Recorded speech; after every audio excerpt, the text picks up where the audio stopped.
Assalamualaikum warahmatullahi wabarakatuh. Perkenalkan, nama saya Fida Syahidah dari Prodi Ilmu Al-Quran dan Tafsir Fakultas Syariah dan Hukum Universitas Sains Al-Quran Jawa Tengah di Wonosobo dengan NIM 2024080047. Tujuan dibuatkannya video ini yaitu untuk memenuhi tugas UAS Ulumul Hadis yang diampu oleh Bapak dosen Bapak Sawaun Al-Hafidh STHI MHum.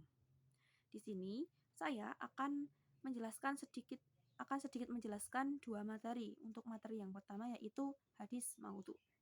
Hadis maudhu secara bahasa memiliki arti menggugurkan, meletakkan, meninggalkan, dan mengada-ngada. Sedangkan secara istilah, sesuatu yang dinisbatkan kepada Rasulullah SAW secara mengada-ngada dan dusta yang tidak beliau sabdakan, kerjakan, ataupun takrirkan. Hukum meriwayatkan hadis maudhu yaitu para ulama sepakat bahwasanya diharamkan meriwayatkan hadis maudhu dari orang yang sudah mengetahui kepalsuannya.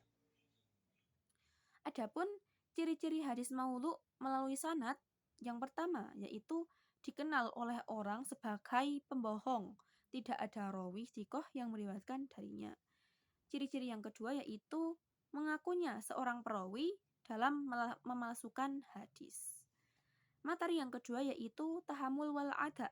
Tahamul merupakan proses belajar atau menerima hadis dari guru atau perawi, sedangkan ada merupakan proses menyampaikan kembali hadis yang telah diterima kepada orang lain. Ada 8 metode tahamul wal ada. Metode yang pertama yaitu as-sama atau mendengarkan dari guru. Guru membacakan dan murid mendengarkan, baik guru membacakan dari hafalan atau dari buku.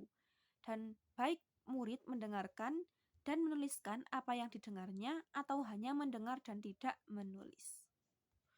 Metode yang kedua yaitu al-qiraah ala syekh, membaca di hadapan guru. Seorang murid membaca sementara guru mendengarkan. Baik murid itu sendiri yang membaca atau orang lain yang membaca, sementara ia ikut mendengarkan. Baik bacaan itu dari hafalan maupun dari kitab, dan baik guru mengikuti bacaan dari hafalannya atau memegang kitabnya sendiri atau dipegang oleh orang lain yang terpercaya.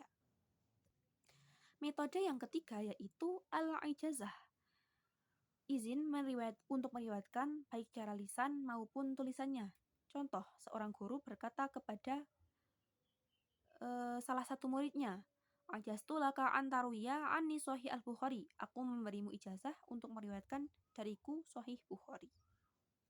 Metode yang keempat yaitu al-munawalah. Al-munawalah yaitu menerima kitab hadis dari guru dengan atau tanpa izin untuk meriwayatkannya.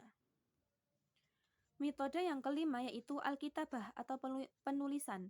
Seorang syekh menuliskan hadis yang ia dengar untuk murid yang hadir atau tidak hadir, baik dengan tulisan tangannya sendiri maupun atas perintahnya. Metode yang keenam yaitu al-i'lam atau pemberitahuan.